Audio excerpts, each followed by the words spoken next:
At 11:47 a.m. on May 29, 1943, Captain James Hartwell climbed into the cockpit of his B-17 at RAF Alconbury, watching the ground crew load the last belt of 50 caliber ammunition into the modified bomber's 17th gun position. 26 years old, 42 combat missions, 0 experience in what he was about to fly. The YB-40 weighed 4,000 pounds more than any flying fortress he'd ever touched. In the 3 months before May, the 8th Air Force had lost 173 B-17s over Europe. Without long-range fighter escorts, German interceptors massacred bomber formations on the return leg from targets deep in the Reich. Focke-Wulf 190s attacked from 12 o'clock high, where B-17 nose guns couldn't track fast enough. Messerschmitt 109s dove through formations, picking off stragglers who fell behind. Crews called it the Gauntlet. Half didn't make 25 missions. The solution seemed obvious. If fighters couldn't escort bombers all the way to Germany and back, turn a bomber into a fighter. Army Air Force's engineers stripped everything from a B-17F that didn't shoot.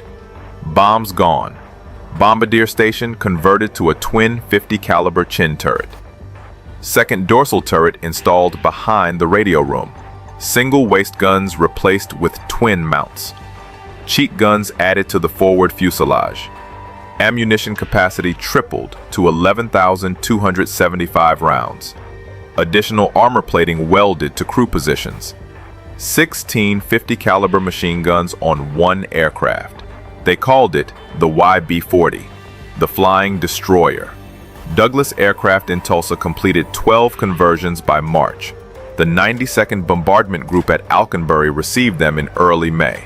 Colonel William Reed selected 7 crews to fly the first combat test. Hartwell got aircraft 42-5738. His crew called it Hedgehog. The weight made everything wrong. Standard B-17Fs climbed to 20,000 feet in 25 minutes. The YB-40 needed 48. The control yoke felt different, heavier. The aircraft commander who test-flown it at Wright Field told Hartwell the center of gravity sat wrong with all that ammunition behind the bomb bay. But the guns. Hartwell had never seen firepower like this on a bomber. The chin turret alone could shred a Focke-Wulf before it closed to firing range. Every approach vector covered, every angle of attack met with overlapping fields of fire. The mission brief was simple. Escort the main formation to Saint-Nazaire. Attack the submarine pens. 7 YB-40s positioned in the most vulnerable spots. Low squadron, trail element, anywhere German fighters loved to hunt. Hartwell started the engines at 1:25 p.m. All 4 Wright Cyclones ran smooth. The control tower cleared them for takeoff at 1:50. Hedgehog rolled down the runway with 168 other B-17s following. Target time, 4 p.m. If you want to see how Hartwell's Flying Destroyer performed against the Luftwaffe, please hit that like button. Every like helps us share these forgotten innovations.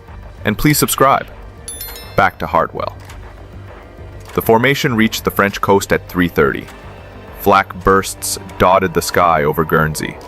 Radio chatter confirmed German fighters scrambling from airfields near Rennes. Hartwell's flight engineer reported fuel consumption tracking higher than briefed. The YB-40 burned more gas climbing to altitude. Saint-Nazaire appeared through broken clouds at 4:02 p.m. The main formation dropped their bombs and turned for home. Empty B-17Fs climbed faster, accelerated quicker. Hartwell pushed the throttles forward. Hedgehog started falling behind. The standard B-17s pulled away at 160 miles per hour. Hartwell had the throttles at maximum continuous power. Hedgehog managed 148. His flight engineer climbed down from the top turret. Technical Sergeant Paul Morrison, 31 years old, 200 hours maintaining B-17s before the YB-40 conversion. He checked the engine instruments and shook his head. Number 3 cylinder head temperature climbing into the red. The extra weight and drag made the Cyclones work harder than they were designed for. Morrison throttled back number 3 engine before it overheated. Hedgehog slowed to 142 miles per hour. The main formation was 3 miles ahead now, 4 miles. Hartwell could see the other 6 YB-40s struggling at the rear of their assigned groups, every one of them falling behind. The radio operator called from the waist. Staff Sergeant Frank Delaney had spotted contrails at 4 o'clock high, German fighters climbing to intercept. Focke-Wulf 190s from Jagdgeschwader 2 based at Vannes. 6 aircraft, maybe 8. They were hunting stragglers. Hartwell keyed the intercom. All gunners track targets. The chin turret gunner reported good visibility. The ball turret rotated smoothly. Both waist gunners confirmed their twin mounts were loaded and tracking. The first Focke-Wulf dove at 5 o'clock. Range 1,200 yards. The tail gunner opened fire at 800.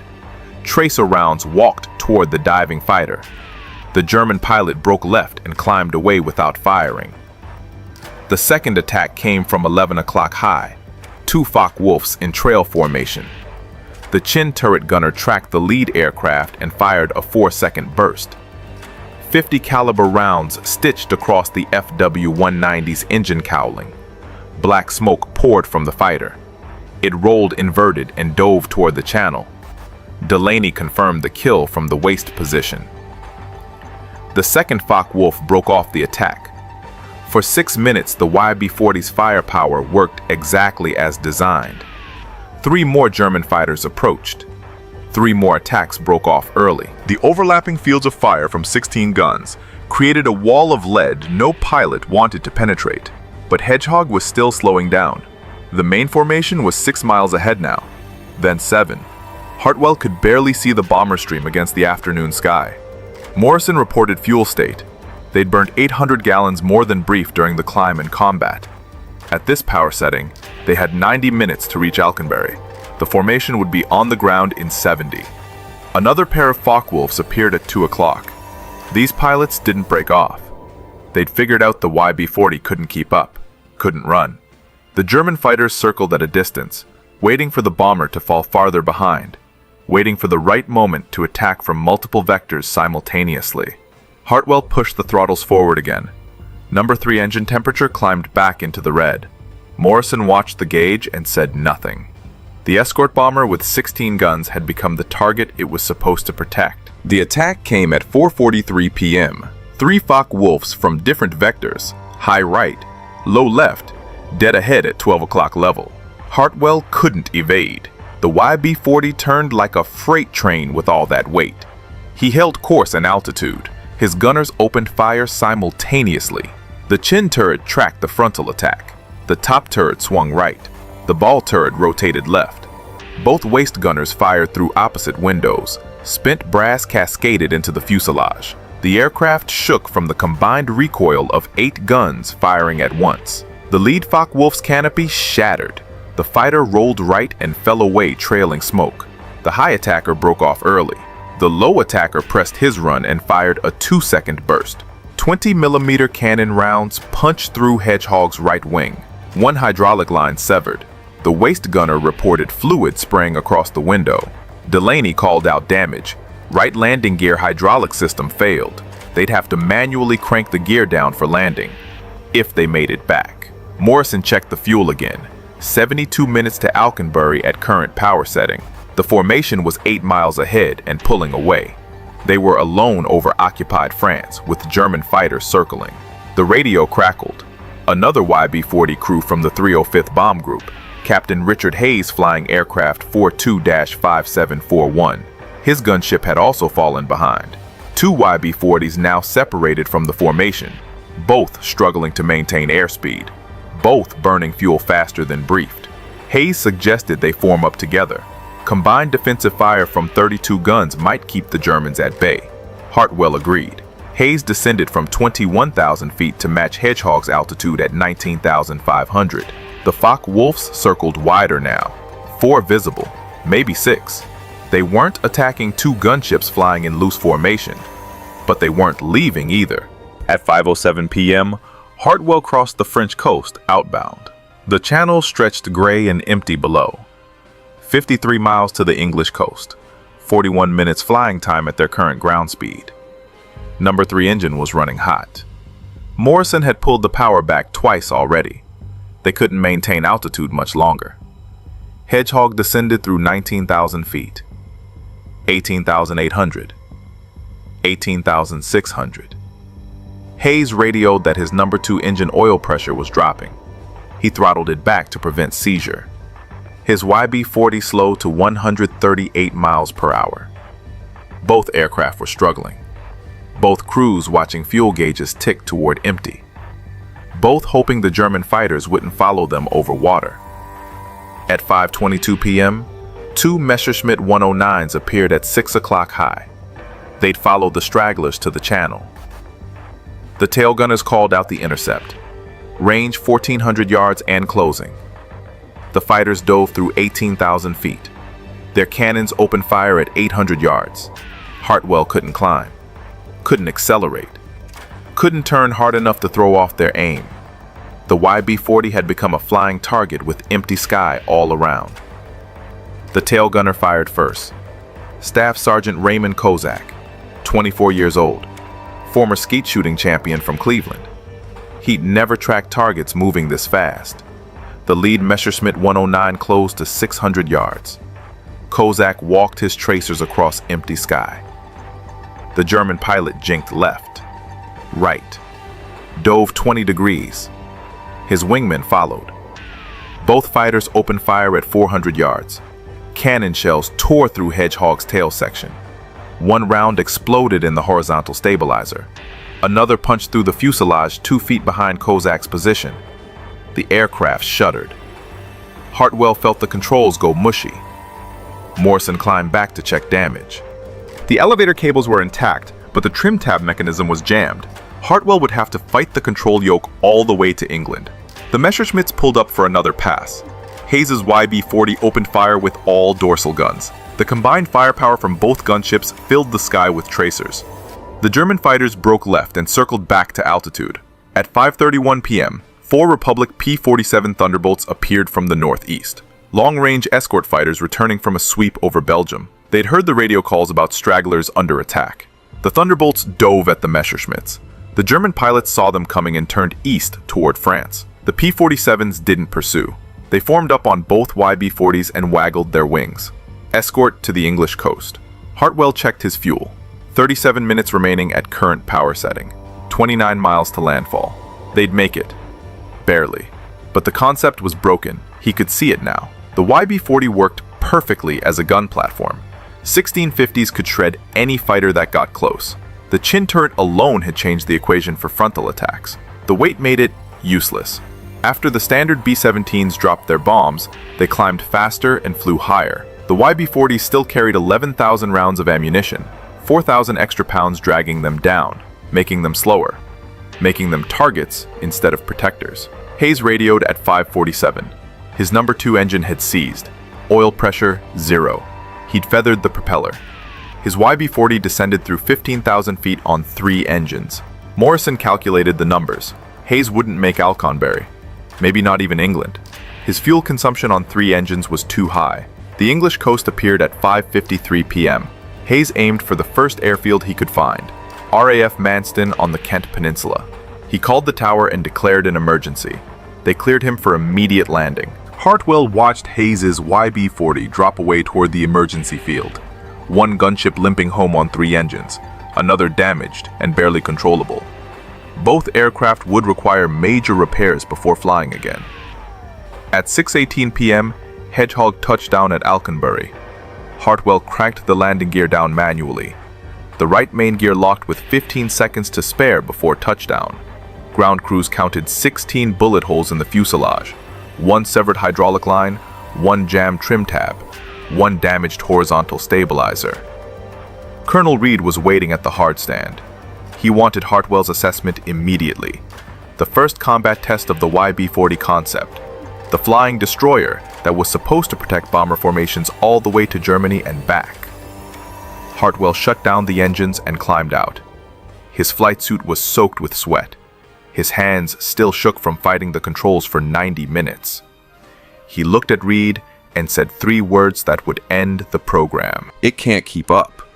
Reed ordered 7 more missions. Maybe the first test was an anomaly. Maybe different tactics would work. Maybe positioning the YB-40s differently in the formation would solve the speed problem. The second mission launched on June 15th against Le Mans. 4 YB-40s flew. All 4 fell behind after the bomb drop. The third mission on June 22nd targeted the IG Farben synthetic rubber plant at Hulls.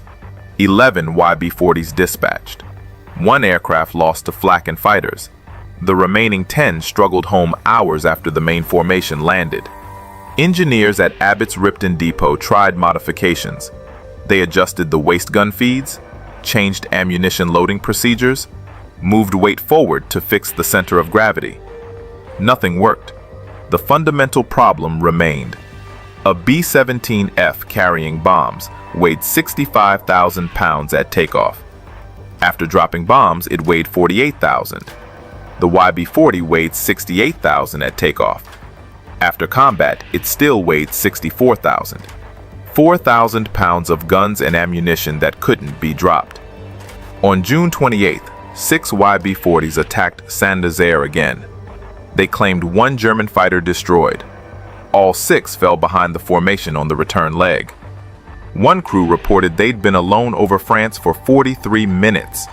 Alone meant vulnerable. The aircraft designed to protect bombers needed protection itself. The 8th Air Force compiled statistics after non-combat missions. 48 sorties flown, 5 confirmed German fighter kills, 2 probable, 1 YB-40 lost. Every single aircraft had fallen behind its formation after the bomb drop. Average separation distance, 7 miles. Average time alone over enemy territory, 38 minutes. Luftwaffe Fighter Chief Adolf Galland reviewed the intelligence reports. German pilots had figured out the YB-40s quickly. The heavily armed bombers looked different. Extra turret visible from any angle. No bomb bay doors. They flew in the most vulnerable positions. After the formation dropped bombs, the YB-40s became stragglers. German fighters focused attacks on stragglers. Galland's assessment was brutal. The YB-40 kills were insignificant, not worth the cost. His pilots would rather attack the flying destroyers than avoid them, easy targets that couldn't run. On July 29th, the last 2 YB-40s flew their final combat mission. Target: U-boat yards at Kiel. Both aircraft fell behind. Both required fighter escort to reach England. Both landed at emergency fields short of their home base. In August, General Carl Spaatz canceled the program. The 12 surviving YB-40s returned to the United States in November. Most became gunnery trainers. 4 were stripped and converted back to standard bombers. The concept died after 3 months of combat testing. The Army Air Forces had spent $469,000 per aircraft on the conversions. 12 aircraft, $5.6 million, for a weapon system that made bombers more vulnerable instead of safer. But one piece of the YB-40 survived. One innovation that worked perfectly. The modification that would save thousands of bomber crews before the war ended.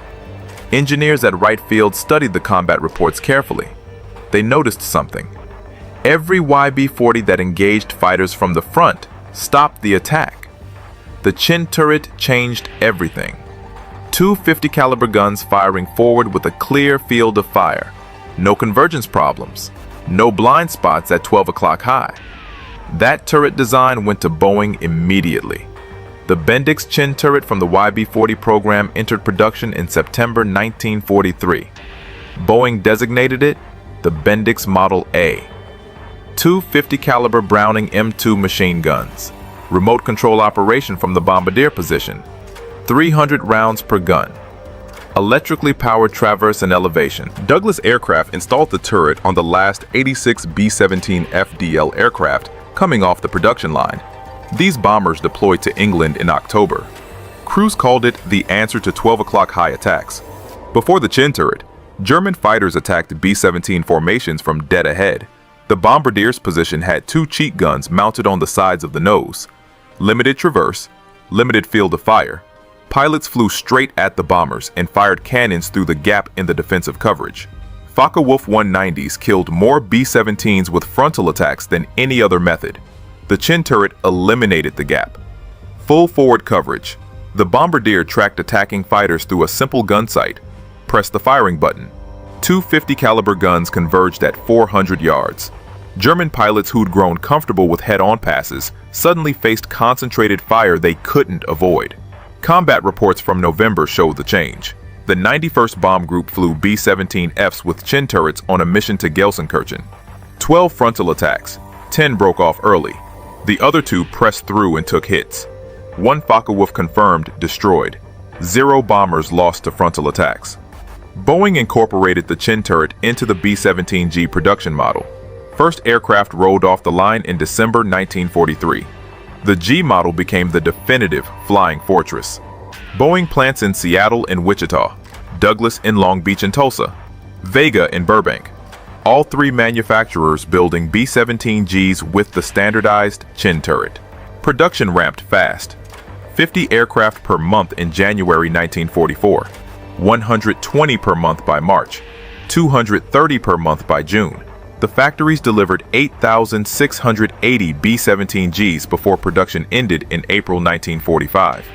Every single aircraft carried the Chin turret that started on the failed YB-40 program. The 303rd Bomb Group transitioned to B-17Gs in February 1944. Their loss rate from frontal attacks dropped from 12% to 3%. The 379th Bomb Group reported similar numbers, 11% to 4%. The 384th tracked their data carefully. Before Chin turrets, 43 bombers lost to frontal attacks in 6 months. After Chin turrets, 14 lost in 12 months. 8th Air Force statisticians calculated the overall impact. The Chin turret reduced bomber losses to frontal attacks by 71% across all groups, all missions, all theaters. By VE Day, the B-17G equipped 26 heavy bombardment groups in Europe, 4 groups in Italy, 2 in the Pacific, 32 groups total. Each group flew 48 aircraft on standard missions. That's 1,536 B-17Gs in combat simultaneously. The YB-40 program lasted 3 months, flew 48 combat sorties, claimed 5 German fighters, cost $5.6 million. Failed completely as an escort concept. But the Chin turret from those 12 failed gunships flew on 8,680 flying fortresses, protected crews on more than 290,000 combat sorties, saved an estimated 2,300 bomber crews who would have died to frontal attacks without it. The flying destroyer died. Its innovation lived. The Chin turret wasn't the only YB-40 innovation that survived. Engineers studying the combat reports noticed 2 other modifications that solved real problems. The staggered waist gun positions. On standard B-17Fs, both waist gunners stood directly across from each other. They fought for space, bumped into each other during attacks from beam angles, limited each other's field of fire. Combat footage showed waist gunners physically blocking each other while tracking fast-moving targets. The YB-40 had moved the right waist gun position forward by 30 inches. Staggered configuration. Each gunner had room to move, room to swing their guns through full traverse. No more collisions during combat. Boeing incorporated staggered waist positions into the B-17G. Waist gunners reported 40% better field of fire, fewer jams from rushed reloading, better coordination during simultaneous attacks from both sides. The 94th Bomb Group documented their experience. Before staggered positions, average engagement time 12 seconds, before gunners interfered with each other.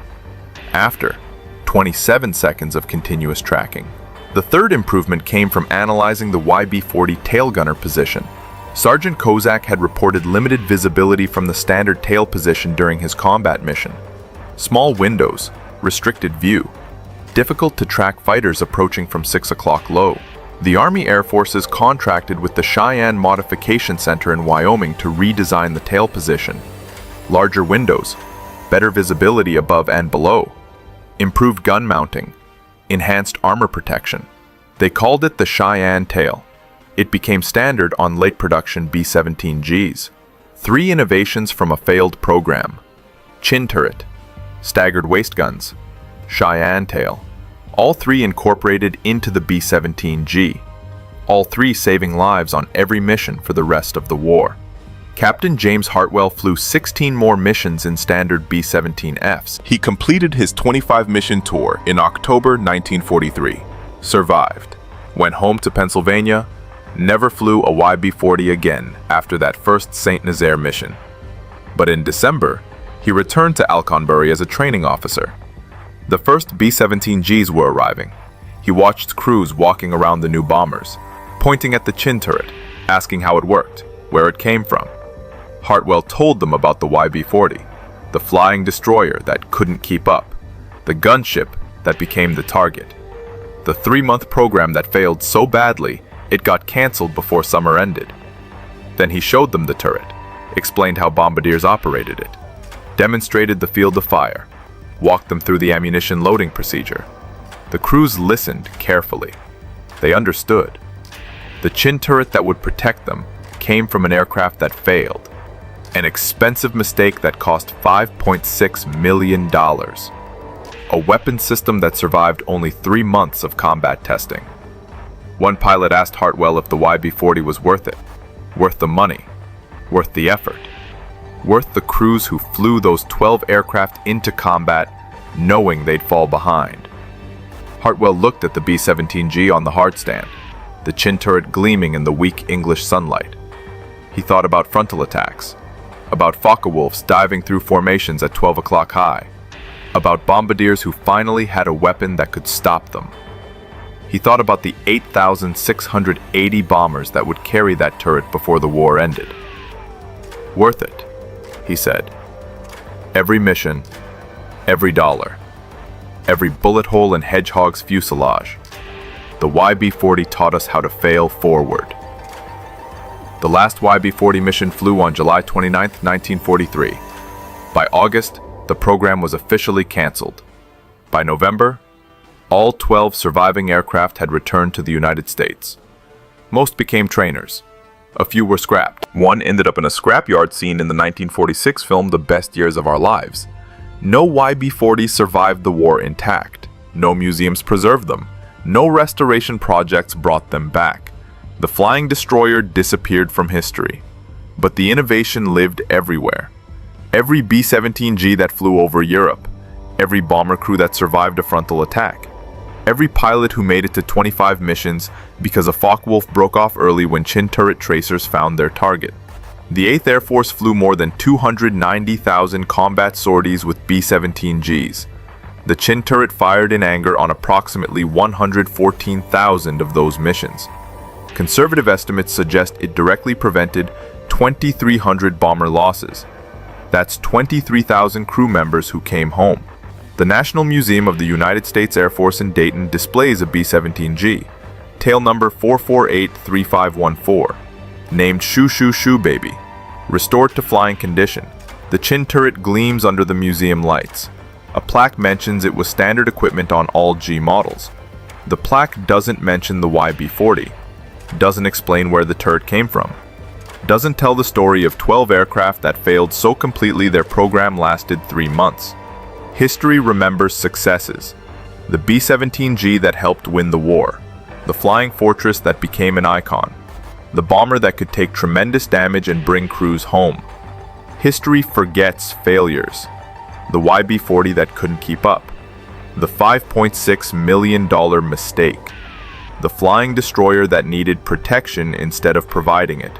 But failures teach lessons successes never do. The YB-40 proved that good ideas poorly executed still contain good ideas, that expensive mistakes can generate priceless innovations, that 3 months of combat testing can produce improvements that last years. Boeing engineers didn't see the YB-40 as failure. They saw it as research. They took what worked and fixed what didn't. The chin turret worked, the extra weight didn't. So they kept the turret and dropped the weight. Simple, effective, life-saving. If this story moved you the way it moved us, do me a favor, hit that like button. Every single like tells YouTube to show this story to more people. Hit subscribe and turn on notifications. We're rescuing forgotten stories from dusty archives every single day. Stories about engineers and pilots and crews who turned failures into victories. Real innovation. Real heroism. Drop a comment right now and tell us where you're watching from. Are you watching from the United States, United Kingdom, Canada, Australia? Our community stretches across the entire world. You're not just a viewer, you're part of keeping these memories alive. Tell us your location. Tell us if someone in your family served. Just let us know you're here. Thank you for watching, and thank you for making sure the YB-40 crews don't disappear into silence. They failed spectacularly, but their failure saved thousands. That deserves to be remembered.